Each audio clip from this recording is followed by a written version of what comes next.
जैसा कि आप सभी लोग जानते हैं, हम लोग इस वीडियो में पढ़ने वाले हैं क्लास 8 का चैप्टर 9।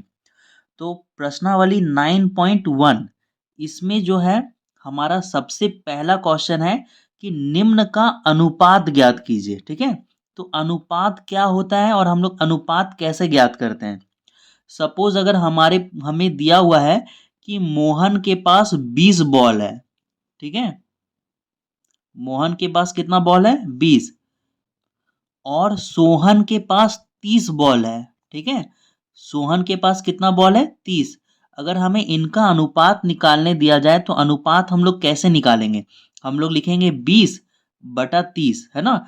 और ये 10 का टेबल में आएगा 2 बार में और ये 10 का टेबल में आएगा 3 बार में। ठीक है, तो इसका आंसर हम लोग कैसे लिखेंगे? 2:3। ठीक है, तो अनुपात को हम लोग क्या लिखते हैं? बटे में लिखते हैं और उसको फिर काट के सिंपलेस्ट फॉर्म में इस तरह से लिख देते हैं। तो देखो यहाँ पर दिया हुआ है फुटबॉल खेलने वाले 11 खिलाड़ियों का, है ना, 11 खिलाड़ियों का क्रिकेट खेलने वाले 4 खिलाड़ियों से अनुपात निकालना है। तो इसका हम लोग सिंपली लिख देंगे 11:4। ठीक है, इसमें ज़्यादा कुछ करना नहीं है। ये हमारा हो गया आंसर। अब क्वेश्चन नंबर 2 में देखो। क्वेश्चन नंबर 2 में दिया हुआ है 25 मिनट का 30 सेकंड से अनुपात निकालना है। ठीक है, तो अनुपात निकालने के लिए देखो ये यूनिट सेम होना चाहिए। ठीक है, यहाँ पर मिनट है और यहाँ पर क्या है? सेकंड है। तो पहले क्या करो, यूनिट को बराबर कर लो, दोनों को सेकंड में कर लेते हैं हम लोग। ठीक है, तो देखो क्या लिखेंगे, 1 मिनट बराबर क्या होता है? 1 मिनट बराबर होता है 60 सेकंड, है ना। तो 25 मिनट बराबर कितना सेकंड होगा? तो 25 मिनट बराबर हो जाएगा 25 इंटू 60 और ये सेकंड, है ना। तो देखो 25 मिनट बराबर कितना सेकंड होगा? जीरो को इन सब से मल्टीप्लाई करोगे, जीरो आएगा। 6 5 जा 30 का जीरो, हाथ में रहा 3। 6 2 जा 12 और हाथ वाला 3 मिलके हो गया 15, है ना। तो 25 मिनट में कितना सेकंड होता है? 1500 सेकंड होता है। ठीक है, अब देखो 1500 सेकंड, है ना। इस 1500 सेकंड का अनुपात निकालेंगे किससे? 30 सेकंड से। ये भी हमारा सेकंड में हो गया और ये भी हमारा सेकंड में हो गया। तो अब देखो इस जीरो से इस जीरो को काट देंगे हम लोग और 3 का टेबल में 15 आता है 5 बार में और 3 का टेबल में जीरो आएगा 0 बार में। ठीक है, तो नीचे क्या बचा? 1 बचा और ऊपर क्या बचा? 50, है ना। तो इसका आंसर क्या लिखोगे? इसका आंसर लिखोगे 50:1 और ये हमारा क्या है? आंसर है। ठीक है, अब देखो फिर से हमें इसमें क्या निकालना है? अनुपात निकालना है ना। और यहाँ पर दिया है क्या? पैसे। और यहाँ पर क्या दिया है? रुपया, है ना। तो एक काम करो, रुपया को किस में बदल लो? पैसा में बदल लो, है ना। हम लोग को यूनिट, इकाई क्या लिखनी पड़ती है? सेम लिखनी पड़ती है। तो देखो हम लोग जानते हैं कि 1 रुपया बराबर कितना पैसा होता है? 100 पैसा होता है। ठीक है, तो 2 रुपया बराबर कितना पैसा होगा? 2 रुपया बराबर 200 पैसा होगा, है ना। तो अब हम लोग जो निकालेंगे अनुपात, वो 75 पैसा का 200 पैसा से निकालेंगे। ठीक है, 200 पैसा मतलब 2 रुपया। तो अब इसको आप लोग काट दो, है ना। देखो 5 का टेबल में ये कट जाएगा, 20 आता है 4 बार में और 5 का टेबल में जीरो आएगा 0 बार में। 5 का टेबल में 5 आता है 1 बार में, बचेगा 2। फिर इधर ले जाएंगे तो बन जाएगा 25 और 25 आता है 5 बार में। ये फिर कट कट रहा है 5 से। 5 का टेबल में 8 बार में और ये 5 का टेबल में 3 बार में। तो इसका आंसर क्या आएगा? इसका आंसर हमारा आएगा 3:8। ठीक है, अब इस आगे बढ़ते हैं हम लोग।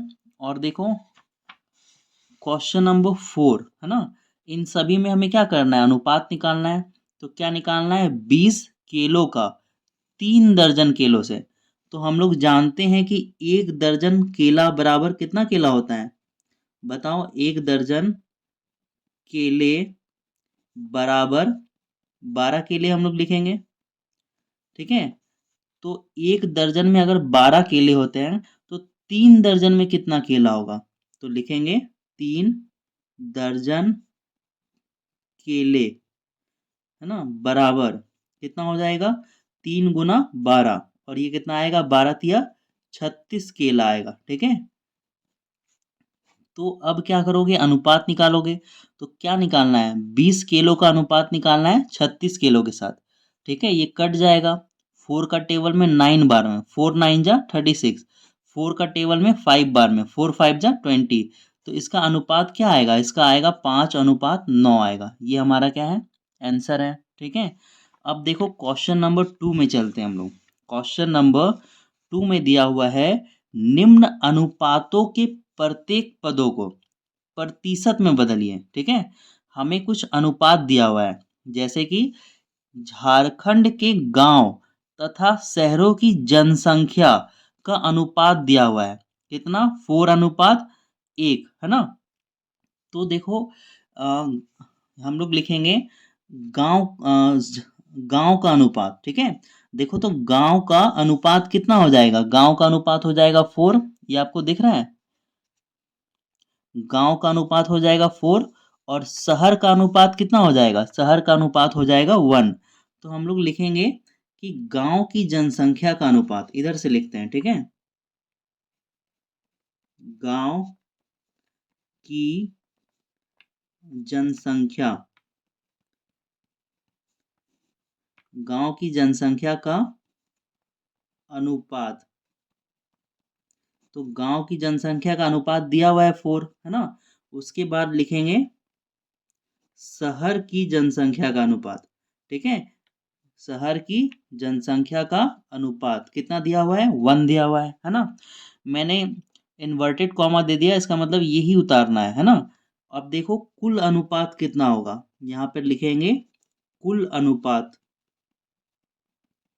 तो कुल अनुपात कितना होगा, गांव का अनुपात था 4 और शहर का अनुपात था 1, तो कुल अनुपात कितना हो जाएगा हमारा, 5 हो जाएगा। देखो इससे हमें निकालना क्या है, हमें निकालना है प्रतिशत में बदलना है। किस में बदलना है, प्रतिशत में। इन अनुपातों को बदलना है प्रतिशत में। तो देखो गांव की जनसंख्या का प्रतिशत लिखेंगे, लिखेंगे हम लोग गांव की जनसंख्या, गांव की जनसंख्या का प्रतिशत। ठीक है, तो गांव की जनसंख्या का प्रतिशत क्या होगा, जब भी हमें प्रतिशत निकालना हो, है ना, ध्यान रखना इस चैप्टर में हमें बहुत प्रतिशत निकालना है। 9.29 है ना, 9.2 में तो इस बहुत ज़्यादा। तो देखो गांव की जब भी प्रतिशत निकालना हो ना, तो नीचे लिखना टोटल, नीचे क्या लिखोगे, टोटल, कुल जो भी होगा, है ना। तो कुल अनुपात कितना है, 5। और हमें गांव की जनसंख्या का निकालना है, तो गांव की जनसंख्या का अनुपात कितना है, 4। तो ऊपर लिखोगे 4। और प्रतिशत निकालने के लिए हमेशा क्या होता है, 100 से मल्टीप्लाई होता है। ठीक है, अब देखो 5 का टेबल में 100 आता है 20 बार में, तो 20 चौके कितना होता है, 80। तो ये कितना आ गया, 80%। ठीक है, तो गांव की जनसंख्या का प्रतिशत क्या होगा, 80%। ठीक है, इसके बाद इसी तरह से हम लोग क्या लिखेंगे, शहर की जनसंख्या का प्रतिशत। ठीक है, तो शहर की जनसंख्या का प्रतिशत कितना होगा, प्रतिशत निकालने के लिए नीचे लिखना टोटल, है ना, कुल अनुपात। टोटल अनुपात क्या है, 4 5 है। और देखो शहर की जनसंख्या का अनुपात 1 है, तो ऊपर में क्या लिखोगे, 1। और प्रतिशत निकालने के लिए क्या करोगे, 100 से मल्टीप्लाई करोगे। तो देखो 5 का टेबल में 100 आता है 20 बार में, है ना। और 20 को 1 से गुना करोगे तो ये आएगा 20%, है ना। 5 का टेबल में 10 कटा 2 बार में, 5 का टेबल में 0 आएगा 0 बार में। ठीक है, अब देखो क्वेश्चन नंबर इसमें जो 2 दिया हुआ है उसमें क्या बोल रहा है, इसको भी हमें क्या करना है, प्रतिशत में निकालना है ना। तो देखो आयत की लंबाई का, है ना, आयत की लंबाई का अनुपात हमें दिया हुआ है 3, है ना। और चौड़ाई का अनुपात हमें दिया हुआ है 2, है ना। तो क्या लिखोगे, लंबाई का अनुपात, है ना, लंबाई का अनुपात, लंबाई का अनुपात दिया हुआ है हमें 3, है ना। और चौड़ाई, चौड़ाई का अनुपात हमें दिया हुआ है 2। ठीक है, तो कुल अनुपात कितना हो जाएगा, तो क्या लिखोगे, कुल अनुपात। तो कुल अनुपात हो जाएगा 3 + 2 बराबर 5, है ना। अब देखो लंबाई का प्रतिशत निकालेंगे, है ना। लंबाई का प्रतिशत, तो लिखोगे लंबाई का प्रतिशत। तो प्रतिशत कैसे निकालते हैं, नीचे में क्या लिखोगे, कुल, टोटल, और ऊपर में लिखोगे लंबाई का जो अनुपात है, लंबाई का अनुपात कितना है, 3, और इसको मल्टीप्लाई करना है 100 से। और 5 का टेबल में 100 कितने बार में आएगा, 20 बार में। और 20 को किससे गुना करोगे, 3 से, तो 20 दिया कितना होता है, 60। तो ये आ जाएगा लंबाई का अनुपात 60%। ठीक है। अब हमें चौड़ाई का भी अनुपात निकालना है। तो क्या लिखोगे, चौड़ाई का प्रतिशत, है ना, प्रतिशत निकालना है ना। तो लिखोगे चौड़ाई का प्रतिशत, और ये कितना आएगा, नीचे में कुल अनुपात आएगा, और ऊपर में चौड़ाई का अनुपात कितना दिया हुआ है, 2। इसको मल्टीप्लाई कर दोगे 100 से, और 5 का टेबल में 100 आता है 20 बार में। तो 20 दूनी कितना हो गया, ये आ जाएगा 40%। इसके बाद क्वेश्चन नंबर 3। तो क्वेश्चन नंबर 3 में दिया हुआ है कि गणित की परीक्षा में पास होने वाले तथा फेल होने वाले विद्यार्थियों की संख्या का अनुपात दिया हुआ है। ठीक है, 7:3, है ना। तो देखो पहले क्या लिखा हुआ है, गणित की परीक्षा में पास होने वाले, तो पास होने वाले विद्यार्थियों का अनुपात कितना होगा, 7 होगा। उसके बाद फेल होने वाले विद्यार्थियों का अनुपात कितना होगा, 3 होगा। तो लिखेंगे हम लोग पास होने वाले विद्यार्थियों का अनुपात, पास होने वाले विद्यार्थियों का अनुपात, पास होने वाले विद्यार्थियों का अनुपात कितना हो जाएगा, 7। ठीक है। उसके बाद उसके नीचे लिखोगे फेल होने वाले विद्यार्थियों का अनुपात। ठीक है, वो कितना है, 3, है ना।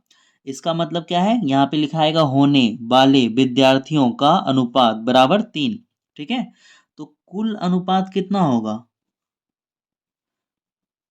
कुल अनुपात होगा 7+3 बराबर 10, है ना। तो अब क्या निकालना है, प्रतिशत में निकालना है हमें। इन अनुपातों को किस में निकालना है, प्रतिशत में। तो लिखोगे पास होने वाले विद्यार्थियों का प्रतिशत। ठीक है, पास होने वाले विद्यार्थियों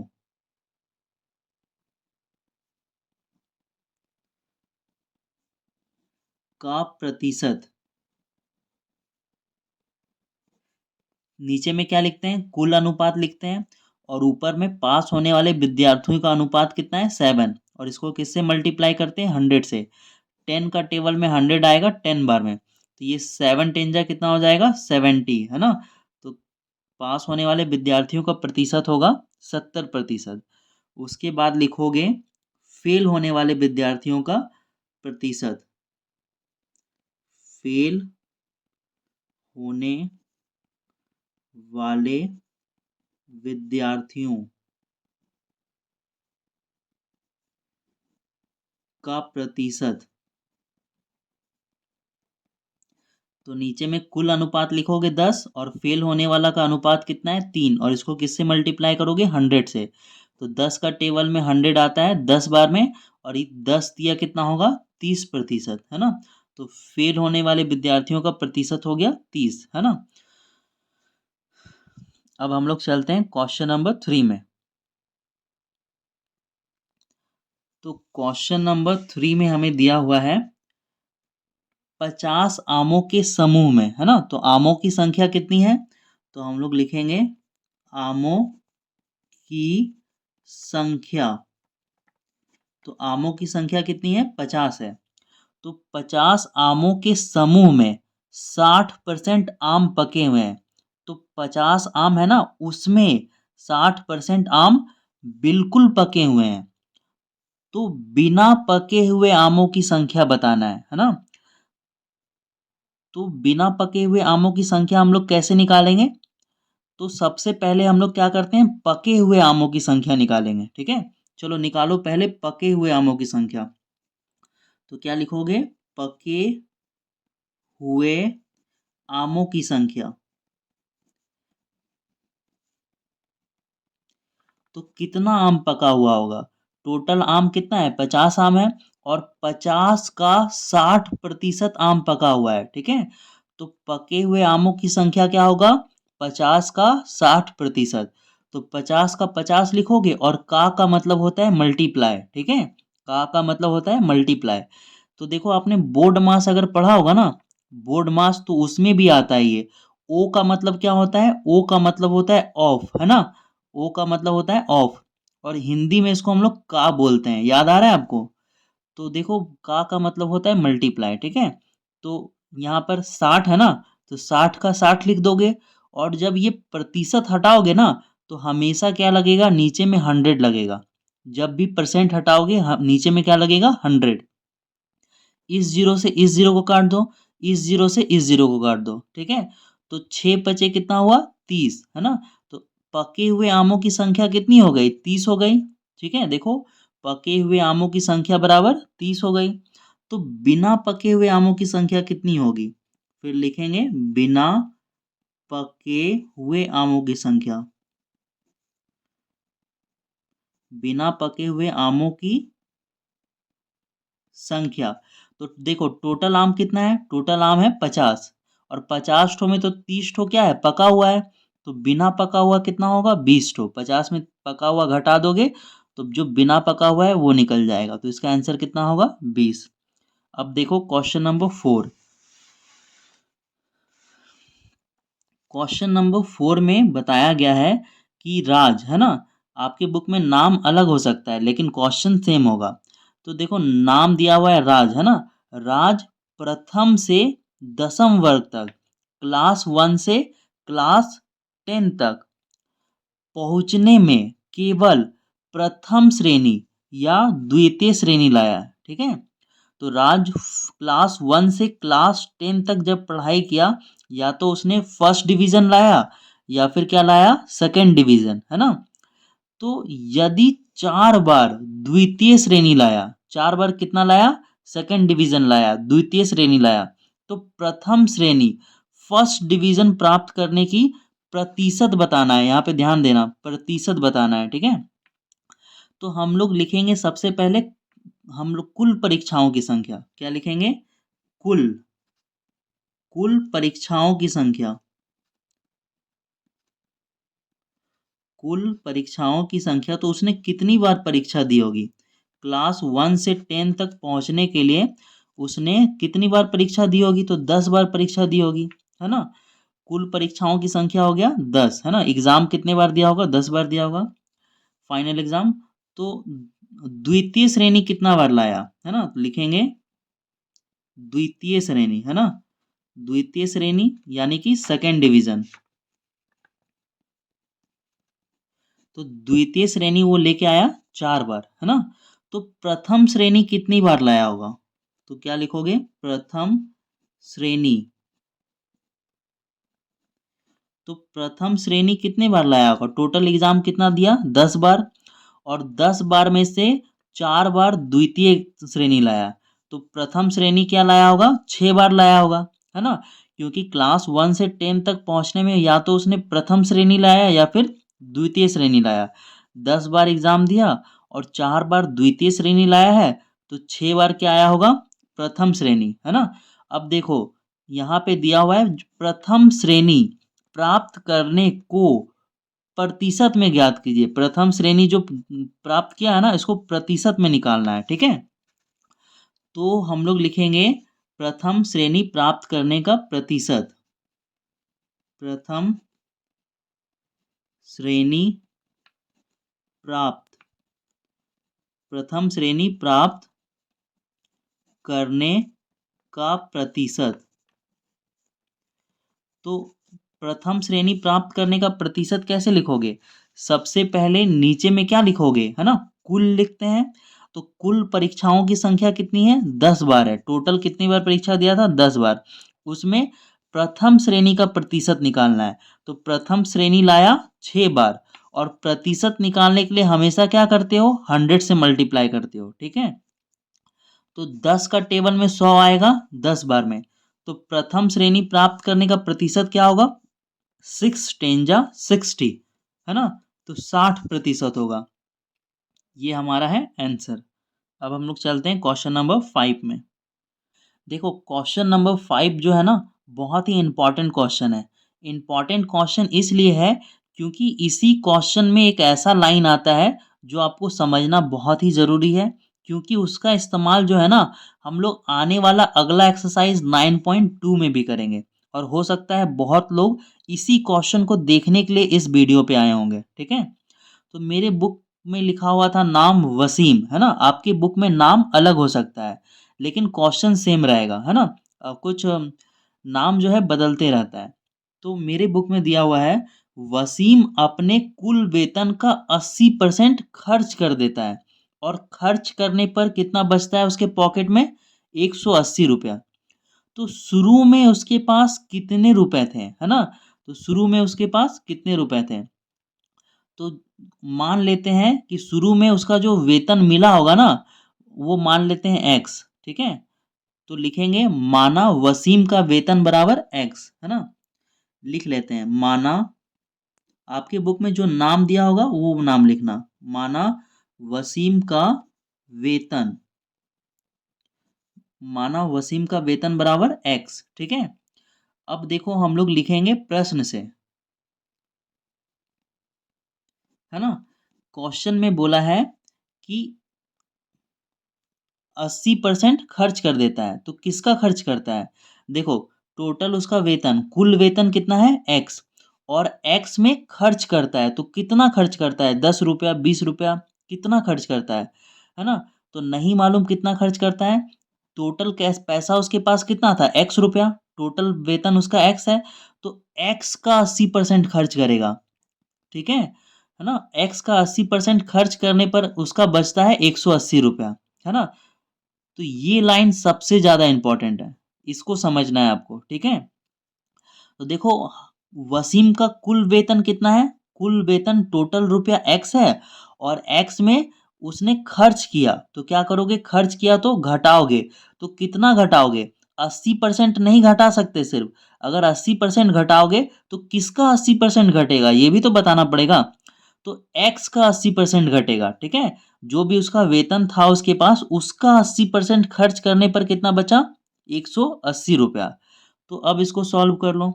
ये एक्स है माइनस, यहाँ लिखोगे एक्स, और का मतलब होता है मल्टीप्लाई, ठीक है। और यहाँ पर 80, और ये जब भी परसेंट हटेगा तो नीचे में क्या लगता है, 100 लगता है, और यहाँ पर बराबर कितना है, 180, ठीक है। अब देखो अगले लाइन में क्या होगा, ये x का x उतार दे रहे हैं हम लोग, ठीक है। और ये माइनस उतार दे रहे हैं, ये और ये क्या है, आपस में मल्टीप्लाई में। 80 को x से मल्टीप्लाई करोगे तो कितना आएगा, 80x, और नीचे में कितना दिया हुआ है, 100, है ना। और इधर कितना दिया हुआ है, बराबर के इक्वल, इधर 180।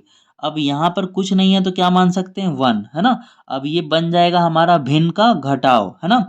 1 और 100 का एलसीएम लोगे तो कितना आएगा, 100 आएगा, है ना। अब एक का टेबल में 100 कितने बार में आता है, 1 का टेबल में 100 आता है 100 बार में। उस 100 को गुना करेंगे x से, तो क्या हो जाएगा, 100x, माइनस 100 का टेबल में 100 आता है 1 बार में, उस 1 को गुना करोगे 80x से, तो क्या आएगा, 80x, और बराबर इधर क्या लिखोगे, 180। अब देखो मैं थोड़ा सा ऊपर कर रहा हूँ, ठीक है। अब देखो 100 में 80 घटाएंगे, 100 में 80 घटाएंगे तो कितना बचेगा, 20x, और नीचे में कितना है, 100, और बराबर इधर कितना है, 180, ठीक है। अब देखो इधर हम लोग सॉल्व कर रहे हैं, यहाँ पर हम लोग लिखेंगे 20x बराबर 180। ये जो 100 है ना, वो 100 किस में है, भागा में है, और ये बराबर के इधर आएगा तो किस में बदल जाएगा, गुना में बदल जाएगा, ठीक है। तो क्या लिखोगे, 20x बराबर, और इसको मल्टीप्लाई करोगे, 2 जीरो है ना, तो यहाँ पे कितना लग जाएगा, 2 जीरो लग जाएगा। x बराबर कितना हो गया, 1800, और नीचे में कितना है, 20। पहले जीरो से तो जीरो कटेगा, और 2 का टेबल में 18 आता है 9 बार में, और 2 का टेबल में 0 0 बार में, 2 का टेबल में 0 0 बार में। तो x बराबर कितना आ गया 900, है ना। तो हमने क्या माना था, वसीम का वेतन, है ना। और यही हमसे पूछा भी था कि शुरू में उसके पास कितने रुपए थे, ठीक है। तो हम लोग लिखेंगे वसीम का कुल वेतन बराबर 900, ठीक है। वसीम का वेतन लिख देते हैं, कुल छोड़ दो। वसीम का वेतन बराबर कितना होगा 900, ठीक है। और ये हमारा क्या है आंसर। तो यहाँ पर आप रुपीज लगा सकते हो, वेतन बराबर 900 रुपीज, ठीक है। तो अब हम लोग आगे बढ़ते हैं क्वेश्चन नंबर 6 में। क्वेश्चन नंबर 6 आपके बुक में दिया हुआ है कि उसमें लास्ट लाइन में लिखा हुआ है क्वेश्चन में, कुल व्यक्तियों की संख्या, टोटल कितने लोग हैं 220 लोग हैं, है ना। उसमें से देखो, उसमें से हमें बताया गया है कि कॉफी कितने परसेंट लोग पीते हैं, 20% लोग पीते हैं। दूध पीते हैं 30% लोग। ये जो 220 लोग हैं ना, उनमें से दूध पीते हैं 30% लोग, और चाय पीते हैं 40% लोग। और जो बाकी के बचे लोग हैं ना, कुछ अन्य पदार्थ पीते हैं, है ना। न- नारियल पानी या कुछ भी हो सकता है, अन्य पेय पदार्थ पीते हैं, ठीक है। तो देखो, यहाँ पर हमें बताना है कि अन्य पेय पदार्थ पीने वाले का प्रतिशत ज्ञात कीजिए। क्या ज्ञात करना है, जो अन्य पेय पदार्थ पीते हैं उनका प्रतिशत, कि वो लोग कितने प्रतिशत हैं। तो यहीं से हमारा आंसर निकल जाएगा कि वो लोग कितने परसेंट है। देखो, टोटल कितना होगा 100% होगा। कोई भी चीज अपने आप में 100% होता है जब तक उसमें कुछ घटाया या बढ़ाया ना जाए, है ना। तो ये टोटल 100% होंगे। 100% में 20% कॉफी पीता है, 30% दूध पीता है, और 40% चाय पीता है। इनको जोड़ोगे ना, तो 40 और 30 70, 70 और 20 90% तो यहीं आ गया। तो ये जो अन्य पेय पदार्थ वाले होंगे ना, वो कितने परसेंट होंगे 10% होंगे, है ना। तो कितना प्रतिशत आएगा 10% आएगा। तो आप इसको लिख के दिखाओगे, क्या लिखोगे, आपको लिखना चाहिए कुल पेय पदार्थ, कुल पेय पदार्थ पीने वाले व्यक्तियों का, कुल पेय पदार्थ पीने वाले व्यक्तियों का प्रतिशत बराबर कितना होगा 100%, ठीक है। जो कुल टोटल पेय पदार्थ पीने वाले व्यक्तियों का प्रतिशत कितना होगा 100%, है ना। तो देखो अब इसमें क्या आएगा, इसमें लिखोगे चाय, है ना, प्लस कॉफी, प्लस, है ना, दूध, ठीक है, प्लस अन्य पेय पदार्थ, अन्य पेय पदार्थ, है ना। तो ये टोटल कितना हो गया, चाय पीने वाले लोग हैं 40%, कॉफी पीने वाले लोग हैं 20%, और दूध पीने वाले लोग हैं 30%। और इधर क्या छोड़ दोगे, इधर छोड़ दो अन्य पेय पदार्थ, जैसे है वैसा छोड़ दो, ठीक है। अब देखो 40 और 20 कितना हो गया 60, 60 में 30 जोड़ोगे तो हो जाएगा 90%, ठीक है। इधर जो है ना, आपको 100 लिख लेना है, इधर क्या लिख लोगे 100%, इधर क्या होगा 100%। क्यों, क्योंकि चाय कॉफी दूध और अन्य पेय पदार्थ पीने वाले व्यक्तियों का प्रतिशत कितना होगा 100 होगा, ठीक है। तो अब क्या होगा, ये 90% आ गया, प्लस लिखोगे अन्य पेय पदार्थ बराबर कितना होगा 100%। अब देखो क्या होगा, अब लिखोगे अन्य पेय पदार्थ, है ना, ये होगा 100, और ये जो प्लस है ना बराबर के इधर आएगा तो किस में हो जाएगा माइनस, है ना। और ये बराबर हो जाएगा 10% के, ठीक है। ये कितने प्रतिशत के बराबर हो जाएगा 10% के। अब हमें क्वेश्चन इसी में दिया हुआ है दूसरा, कि चाय कॉफी और दूध पीने वाले व्यक्तियों की संख्या बताइए। तो कुल व्यक्ति कितना है 220, है ना। देखो, तो हम लोग लिखेंगे चाय पीने वाले व्यक्तियों की संख्या, है ना, यही पूछा है ना, चाय कॉफ़ी तथा दूध पीने वाले व्यक्तियों की संख्या बताइए। तो लिखेंगे हम लोग यहाँ से दूसरा का, यहाँ पे लिख लेना पहला का और यहाँ से लिखेंगे हम लोग दूसरा का। तो देखो लिखेंगे हम लोग चाय पीने वाले व्यक्तियों की संख्या। तो टोटल कितना है 220 और 220 का देखो तो चाय कितने पीते हैं 220 का 40%। तो 220 का क्या लिखोगे 40% है ना। अब देखो ये 220 रहने दोगे और का की जगह पे क्या लगाओगे मल्टीप्लाई और ये 40 लिखोगे। प्रतिशत हटेगा तो नीचे क्या लग जाएगा 100 लग जाएगा। एक जीरो से एक जीरो कैंसिल, एक जीरो से एक जीरो कैंसिल। तो ये कितना आया 4 दूनी 8, 4 दूनी 8। तो कितने लोग पीते हैं 88 लोग है ना। चाय पीने वाले व्यक्तियों की संख्या कितना हो जाएगा 88 हो जाएगा। ठीक है।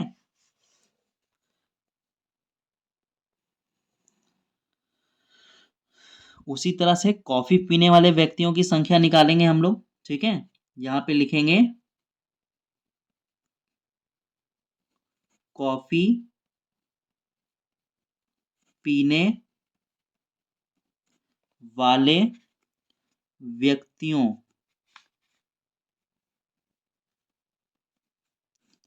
की संख्या बराबर कितना हो जाएगा। टोटल तो 220 है और 220 का कितना प्रतिशत पीता है कॉफी। तो 220 का 20%, ये क्वेश्चन में हमें दिया हुआ है। तो 220 का 20% कैसे निकालोगे, यहाँ पे लिखोगे 20 और प्रतिशत हटाओगे तो नीचे क्या लग जाएगा 100। अब देखो ये जीरो से ये जीरो कटा, ये जीरो से ये जीरो कटा। तो 22 दूनी कितना हो गया 44। तो 44 लोग क्या पीते हैं कॉफी है ना। अब हम लोग निकालेंगे दूध पीने वाले व्यक्तियों की संख्या। तो क्या लिखोगे दूध पीने वाले व्यक्तियों की संख्या। तो दूध पीने वाले व्यक्तियों की संख्या कितना हो जाएगा 220 का, दूध कितने पीते हैं 30%। तो 220 का 30% है ना। तो ये आ जाएगा 220 मल्टीप्लाई 30/100। एक जीरो से एक जीरो कट गया, एक जीरो से एक जीरो कट गया। तो 2 3 जा 6, 2 3 जा 6, तो कितने लोग होंगे 66 है ना। अब देखो क्वेश्चन में हमें पूछा क्या था। क्वेश्चन में बोला था चाय कॉफी तथा दूध पीने वाले व्यक्तियों की संख्या बताइए। तो हमने व्यक्तियों की संख्या बता दिया। ठीक है। कितना है कॉफी पीने वाले 44, चाय पीने वाले 28 और दूध पीने वाले 66 है ना। लेकिन किसी किसी के बुक में क्या किया है इन तीनों को जोड़ के आंसर बताया है। जोड़ के मतलब कुल कुल आंसर बताया है कि चाय पीने वाले व्यक्तियों की संख्या और दूध पीने और कॉफी पीने वाले व्यक्तियों की संख्या को जोड़ के बताया गया। तो आपके बुक में जैसा आंसर होगा आप वैसा लिखोगे। ठीक है। आप यहाँ पर आंसर छोड़ सकते हो या फिर अगर आप चाहो तो इन तीनों को जोड़ के भी लिख सकते हो। ठीक है। तो अब हम लोग मिलते हैं एक्सरसाइज 9.2 में और मैं आपको उतारने के लिए इसको बेस्ट पोजीशन पे रख देता हूँ। तो आप